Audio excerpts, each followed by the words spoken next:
함께 시작. 성경은 하나님의 말씀입니다. 오늘도 하나님께서 주님의 말씀의 종을 통해 이 성경의 진리를 나에게 선포하실 것입니다. 아멘. 오늘은 이때를 기억하라 라는 제목입니다. 이 제목을 통해서 우리가 뭘 알 수 있냐면 특별하다는 것을 알 수 있습니다. 그때는 특별한 때이다. 그래서 잊을 수 없다라는 말이죠. 오늘 우리가 읽었던 마태복음에서 우리는 누구를 만나게 되냐면 세례 요한을 만나게 됩니다. 그리고 그 세례 요한을 향하여 오늘 뭐라고 얘기하냐면 광야에서 외치는 자의 소리가 있어 너희는 주의 길을 준비하라. 그가 오실 길을 곧게 하라. 세례 요한이 하는 일은 뭐냐면 주가 오실 길을 준비하라. 그가 오실 길을 곧게 하라. 두 말을 확실히 한마디로 탁 합치면 주의 길을 예비한 자입니다. 주의 길을 예비하면서 사도 바울은 오늘 세례 요한은 뭘 했을까? 주의 길을 예비하는 자는 이런 사람입니다. 소문내는 사람. 소문내는 사람이 주의 길을 예비하는 사람이라는 거예요. 그럼 누구에 대한 소문을 냈을까요? 예수님에 대한 소문을 냈죠. 오늘 소문 내지 않습니까? 나는 그의 신발을 들기도 감당하지 못한다. 나는 불로 세례를 주지만 그는 불과 성령으로 세례를 준다라고 지금 뭐하고 있습니까? 소문내고 있습니다. 여러분 장사 잘 되는 집에 뭐가 있습니까? 소문이 나잖아요. 앞으로 우리 주의 집사님 소문나길 축복합니다. 네. 그리고 여러분들도 다 소문나세요. 우리 박희 집사님 앞으로 하는 일에 소문날지어다. 우리 그런 의미에서 옆 사람에게 당신의 긍정적인 것이 소문날지어다. 시작. 당신의 긍정적인 것들이 소문날지어다. 아멘. 아멘. 여러분들이 소문내는 거예요. 내가 큰미교의 교원이다 말이지. 하나님의 사람이다 소문나는 거예요. 여러분 오늘 그 소문의 진상이 무엇인지 오늘 우리가 마태복음에서 발견하게 됩니다. 마태복음에서 지금 소문이 나고 있습니다. 어떤 소문이 나고 있냐면 헤롯이라는 분봉왕. 분봉왕은 무슨 뜻이냐면 임명받은 왕이에요. 이스라엘에서 자발적으로 생긴 왕이 아니라 로마가 파견한 왕이라는 거죠. 그 왕이 지금 소문을 들었습니다. 무슨 소문을 들었냐면 유대 땅, 자기가 다스리는 그 땅에 왕이 태어났다. 소문을 들었습니다. 그 소문 때문에 헤롯이 불안했습니다. 그래서 어떻게 했습니까? 3세 미만의 남자아이는 다 죽였습니다. 성경은 그렇게 기록되어 있는데 역사학자 요세푸스는 뭐라고 얘기하냐면 두 가지 이유 때문에 헤롯이 그랬을 것이다. 첫 번째는 이스라엘 백성들이 소문! 우리의 유대인의 왕 진짜 왕이 났으니까 우리 한번 힘을 내서 저 헤롯을 한번 꺾어보자 라는 혁명적인 것 때문에 헤롯이 사람을 죽였다. 두 번째는 자기의 위세를 과시한다. 당시에 이런 말이 유행이었습니다. 팍스 로마나라는 말이 있습니다. 팍스 로마나. 이게 뭐냐면 평화의 로마. 로마의 평화를 선포하자. 자, 로마의 평화가 선포되어지는데 살인하면 어떻게 되겠습니까? 큰일 나죠. 근데 그럼에도 불구하고 3세 미만의 남자애를 다 죽였습니다. 왜? 폭정으로 한 방에 확 잡으려고 그랬다는 거예요. 여러분, 이걸 이 사람이 왜 그렇게 했습니까? 단지 소문 때문에 그랬어요. 유대인의 왕이 태어났다는 사실. 그래서 예수님의 아버지가 자기 아내와 더불어 예수님을 애국으로 데리고 가는데 이걸 피하려고 또 소문이 들려옵니다. 자, 두 번째 소문이 들려옵니다. 어떤 소문이 들려냐면 예레미야가 선포했던 그 선포의 소문. 저 라마에서 자식을 잃어 슬피 울고 있는 여인의 곡소리가 들릴 것이다 라는 그런 예언의 소문이 사실로 들려오는 거예요. 잘 들으십시오. 그 소문이 사실로 들려오는 겁니다. 그게 뭡니까? 정말 3세 미만의 남자아이가 다 죽음으로 말미암아 통곡의 소리가 애국까지 들려오기 시작했습니다. 여러분, 유대인의 왕이 태어났다는 소문은 무엇입니까? 사실이었습니다. 팩트였습니다.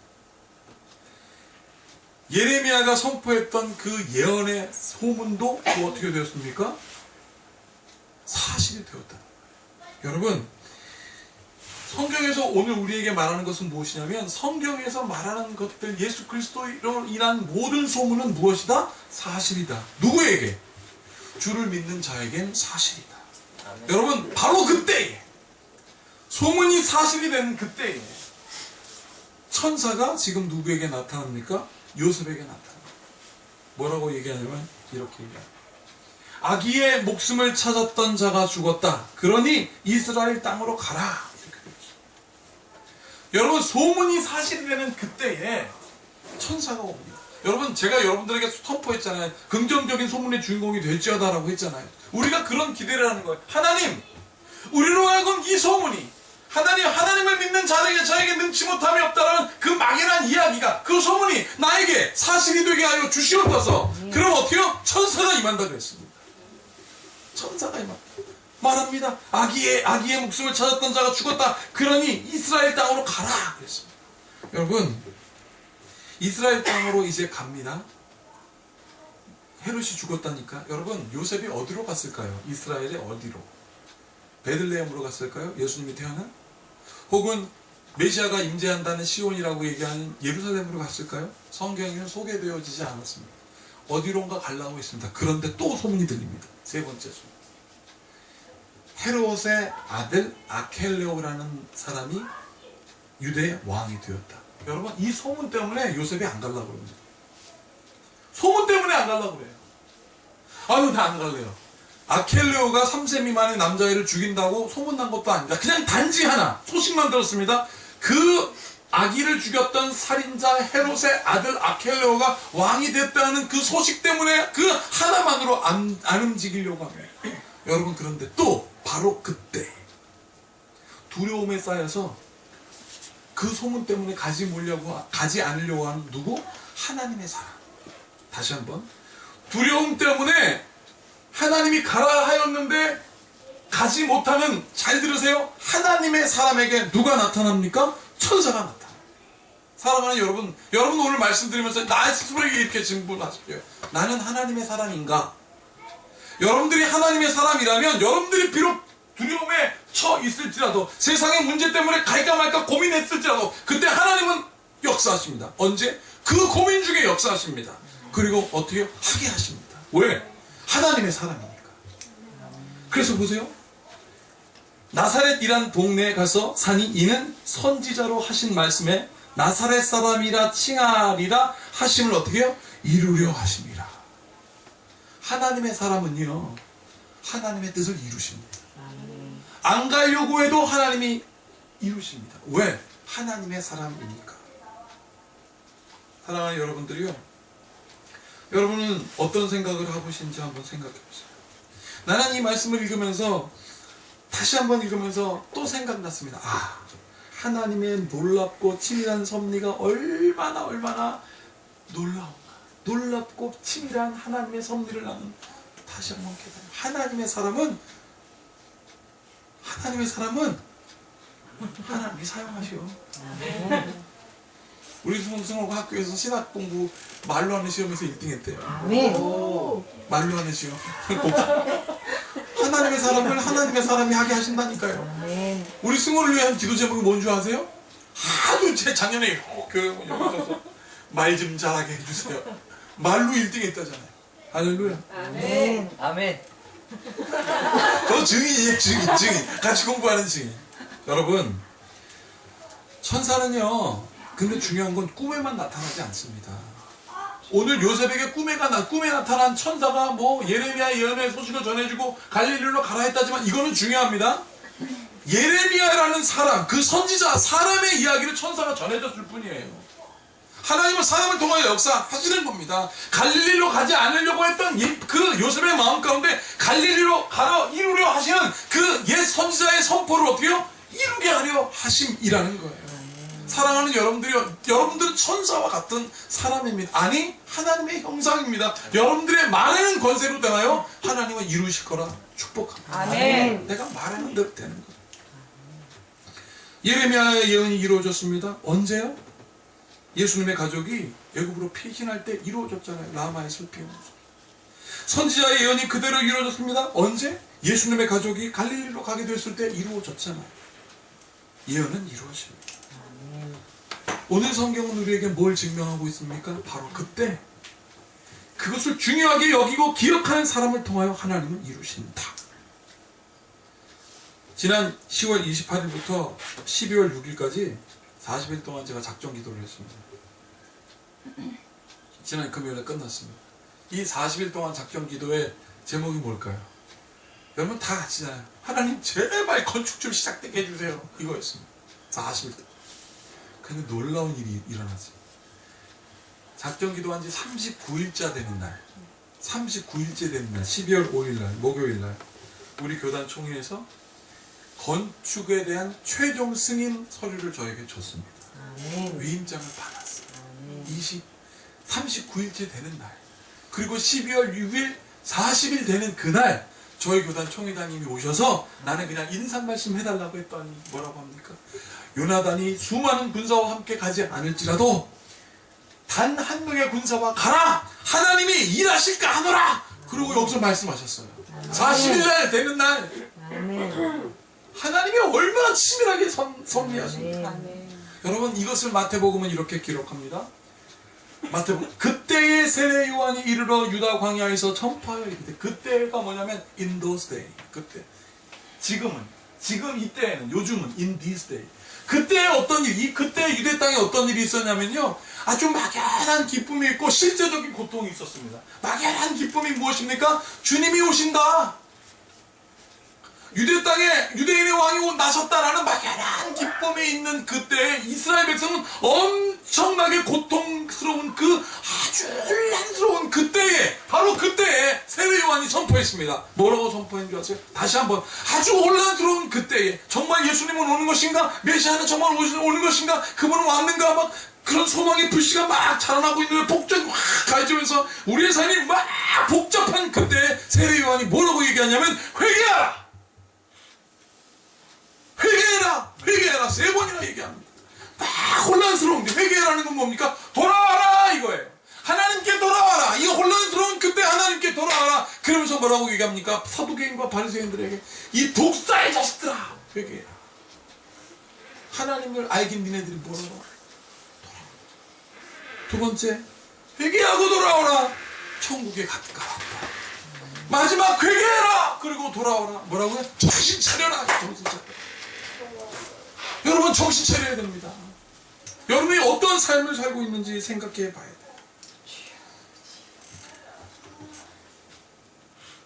우리는요 정신 차리고 내가 지금 엉뚱한 길로 다니고 있지 않는가 한번 생각해 봐야 돼요.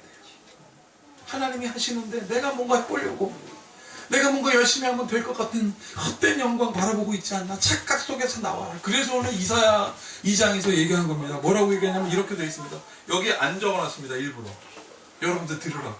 3절, 4절, 5절 이렇게 되어 있는데 3절에 뭐라고 되어 있냐면 하나님의 영, 곧 지혜와 모략과 재능의 영으로 임하심을 받으니 하나님을 경외하는 영이 임하시는 그가 우리에게 올 거다. 다시 한번.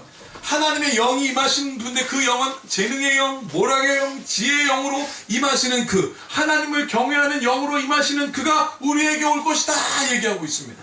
그러면서 뭐라고 이거 그는 정의와 공의로 세상을 다스리고 선포할 텐데 가난한 자들이 엉뚱하게 억울하게 심판당하지 않게 하실 것이다. 그분이 우리에게 올 것이다. 너희들 그분을 믿어라 라고 선포합니다. 그는 정의를 마치 허리띠처럼 두르고 그 흔들리지 않는 중심의 정의를 세우고 너희를 하나님의 공의로 선포하실 거더라. 그가 오라. 그가 오신다 라고 하고 있습니다. 그때 우리는 진지하게 그때 모든 촉각을 공개 세우고 하나님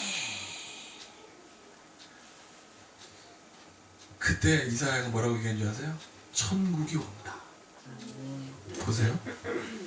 그때 하나님의 영으로 임하시는 그가 오는 그때에 이리가 어린 양과 함께 살며 표범이 어린 염소와 함께 누우며 송아지와 어린 사자와 살찐 짐승이 함께 있어 어린아이가 끌고 다닌답니다.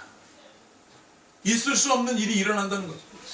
암소와 곰이 함께 먹으며 그것들이 새끼와 함께 엎드리며 사자가 소처럼 풀을 먹을 것이다.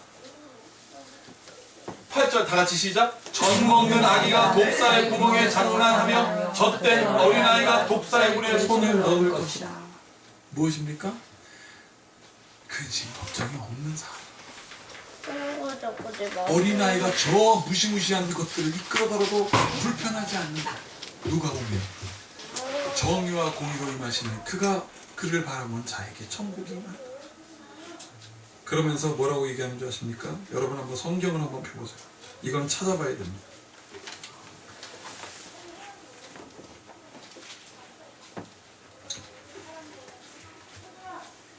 이사야 11장 1절에 있는 말씀.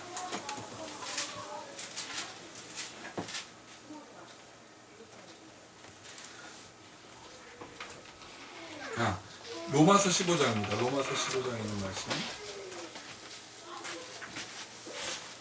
15장 12절에 있는 말씀 보세요. 로마서 15장 12절에 있는 말씀입니다. 자, 제가 읽어드리겠습니다. 또 이사야가 이르되 이새의 뿔이 곧 열방을 다스리기 위하여 일어나시는 이가 있으리니 열방이 그에게 소망을 두리라 하였으니 소망이 하나님이 모든 기쁨과 평강을 믿음 안에서 너희에게 충만하게 하사 뭘요? 성령의 능력으로 소망이 넘치게 하시기를 원합니다.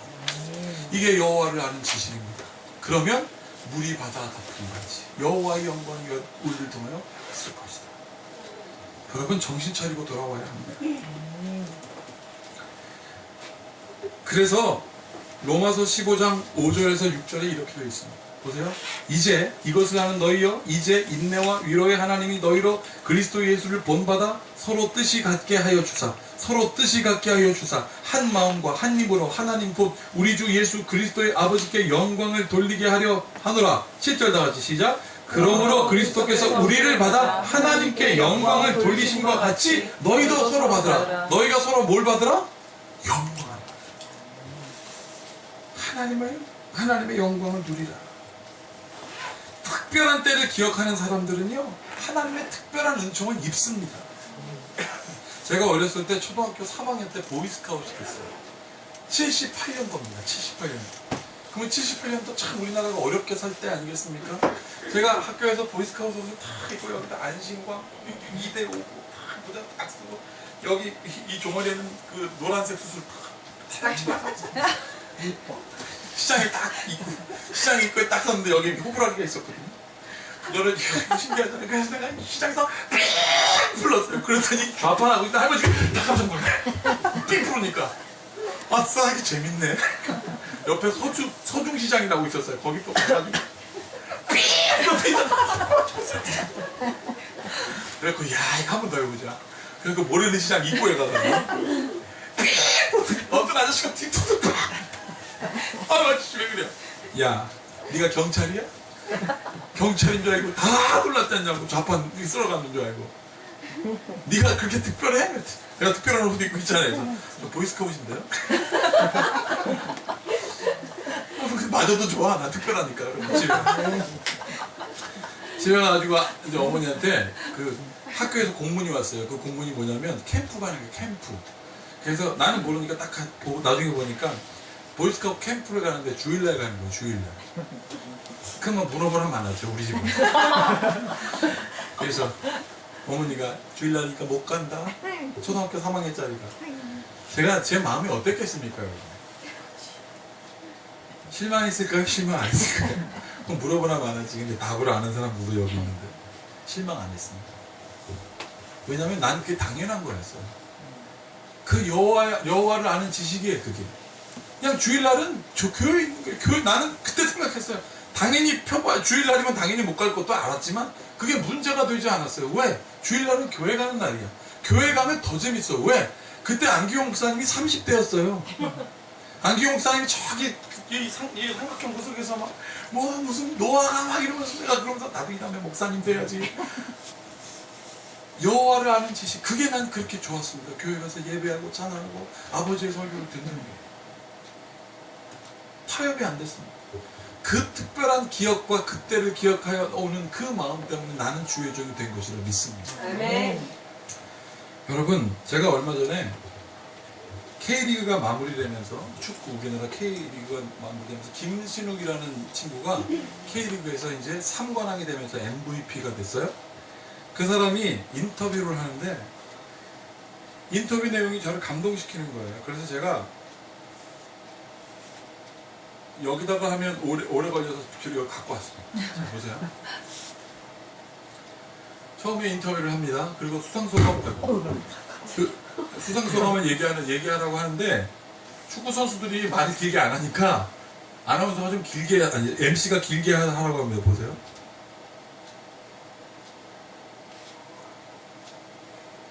그 중요할 때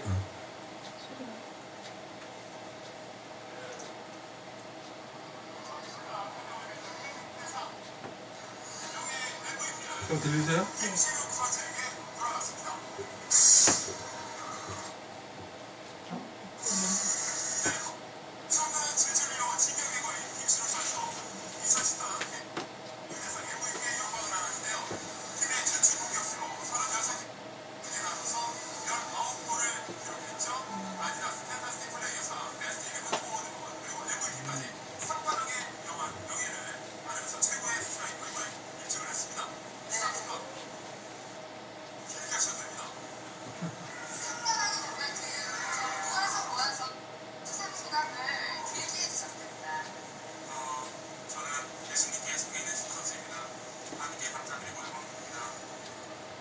자, 처음에 인사가 뭐냐면 나는 예수님에게 속하여 있는 축구 선수입니다. 하나님께 영광 돌립니다. 이것도 기특하잖아요. 보통 하나님께 영광 돌립니다. 그런 사람 많은데 예수님에게 속하여 있는 축구 선수.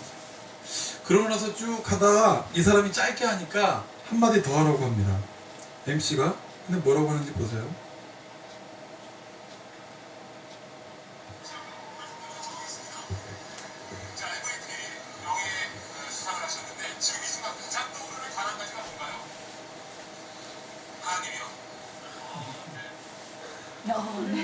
MC가 황당해합니다. 지금 떠오르는 가장 중요한 떠오르는 딱 한마디 한번 해보세요. 지금 여러분 당신의 마음 가운데 떠오르는 가장 중요한 게 무엇입니까? 하나님. 제가 운전하면서 가다가 이걸 딱 들었는데 얼어버리는 줄 알았어요. 다행히 사고는 안 나서.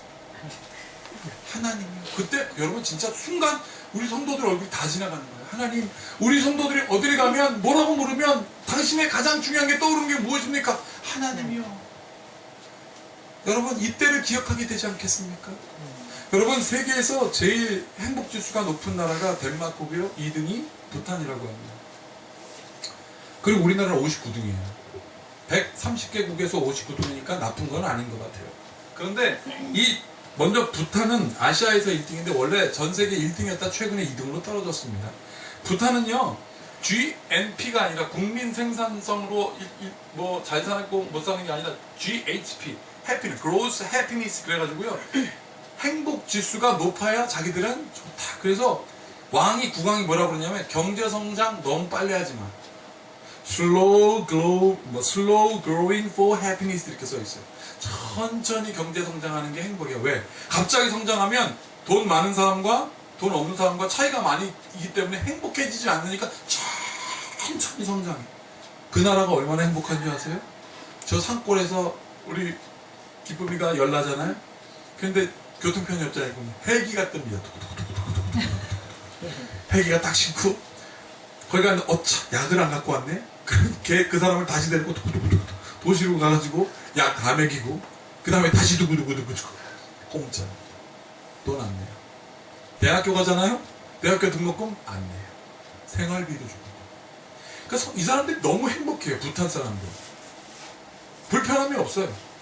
그런데 아이러니하게도 이혼 지수가 굉장히 높습니다. 1등 우리나라고 2등 부탄. 왜? 여러분 우리는 이혼하면 불행하잖아요. 그 사람들은 뭐냐면 같이 살다가 싸워. 불행해? 불행해? 그렇게 해야죠. 그게 행복이야, 행복. 그래서 애기들 낳잖아요? 그 애기들은 절로 보내. 그럼 절로 보낸 애들은 뭐예요? 거기서 승려를 만들려고 다 해줘. 그럼 걔네들도 행복해. 그게 행복지수라고 합니다. 전체 국민의 90%가 불교고 국교가 불교예요. 자, 그러면 덴마크는 전체 1등입니다. 세계 1등. 전 국민의 80%가 기독교입니다. 여기는요, 의료비 여기도 안 냅니다. 여기는 대학교를 다니잖아요? 대학교를 다니면 한 사람, 기쁨이가 대학을 가면 한 달에 150만원씩 생활비 줍니다. 그러니까 이 덴마크 사람들은 사는 게 불편하지가 않아요. 전 국민의 80%가 기독교인입니다. 그리고 이 사람들이 돈을 받으면 돈 번 것은 모든 국민이 0.6%, 약 0.6%, 정확하게 0.58%는 종교세로 내서 목사님들도 걱정 없이 살아요. 그런데 이 사람 예배를 어떻게 드리는 줄 아십니까? 보여드릴게요. 덴마크 예배 현황입니다. 80년대까지만 해도 여기가 다 꽉 찼었대요. 그런데 지금 이렇게 텅텅 비어 있습니다. 근데 이유가 기가 막힙니다. 물었습니다. 성도들한테 왜 이렇게 교회를 안 갑니까? 전 국민의 3%만 다닌다. 80%가 예수를 믿는데 3%만 교회 갑니다. 이유가 뭐냐면 주기도문에 뜻이 하늘에서 이루어진 것 같이 땅에서도 이루어지다 오늘날 우리에게 일용할 양식을 주옵시고가 자기들의 이미 이루어졌대요. 자기 나라는 행복의 1등이기 때문에 이미 천국이기 때문에 교회에 갈 필요가 없다. 여러분, 행복지수 1등, 2등이라는 나라의 기준이 어디 있습니까? 나만 행복하면 됩니다. 네 인생에 가장 중요하게 떠오르는 단어가 무엇입니까? 행복이에요, 이 사람. 사랑하는 여러분들, 여러분들 인생에 가장 중요하게 떠오르는 게 무엇입니까? 하나님이 되십시오. 그때를 기억하십시오. 요번에 식사를 하는데 옆에 있는 목사님이 요번에 고3짜리 딸이 있는데 얘가 명지 외국어 고등학교를 다녔어요. 거기도 좋은 학교잖아요. 근데 그 학교는 주일날 교회를 다녀야 되고 막 그래. 얘가 한 번도 교회를 빠진 적 없고 심지어 술을 할 것 같답니다. 고3이. 그 얘기는 나중에 들은 얘기고 저희 총회장님이 막 자랑해요. 요번에 수시로 연세대학교 경영학과에 붙었다고 막 자랑하는 거예요. 그래서 물었더니 그 목사님이 뭐 쑥스러워하면서 그냥 그렇게 했다고. 그래서 어떻게 그렇게 키웠으면 뭐라는지 아십니까? 목사 딸이 하나님만 생각해야지 어떻게 되겠냐.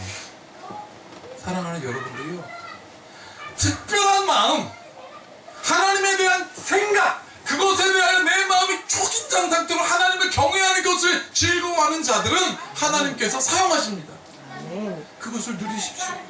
그래서 그때를 기억하고 하나님께 돌아가라고. 오늘 그래서 성결교 제목의 말씀이 뭡니까? 이때를 기억하라. 여러분들이 주일날 예배하는 이때를 기억하고 한날 월요일부터 또 사십시오.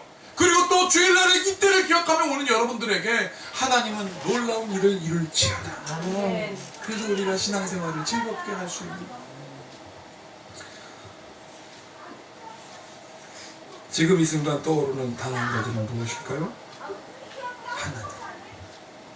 여러분도 이런 고백을 하는 사람, 그래서 하나님을 후련하게 하는 사람, 하나님을 초라하게 하지 않는 사람, 바로 여러분들이 될지어다. 이 모든 지각에 뛰어난 주님의 평강이 여러분들의 마음과 생각을 지킬지어다. 기도하겠습니다. 하나님 아버지 감사합니다. 하나님 아버지 고맙습니다. 이때를 기억하라. 하나님의 때를 기억하라. 하나님의 사람은 하나님께서 반드시 이루리라. 고통에 겨워 불안에 겨워 있는 요셉을 하나님께서 다시 갈릴리로 보내면서 선지자의 예언을 이루게 하신 주님, 오 하나님, 우리 큰빛교회를 통하여 하나님의 일을 이루어 주시옵소서. 우리 성도들이 하나님을 진지하게 고민하고 하나님을 경외하기를 즐거워하는 주의 영으로 충만한 사람 되어서 죽어가는 영혼들을 이끌어내는 놀라운 주의 성도, 주의 교회 되게 하소서. 예수님의 이름으로 축복하며 기도하옵나이다. 이제 우리 말씀을 기억하시면서 찬송가 126장 천사 찬송하기를 이 찬양을 부르시면서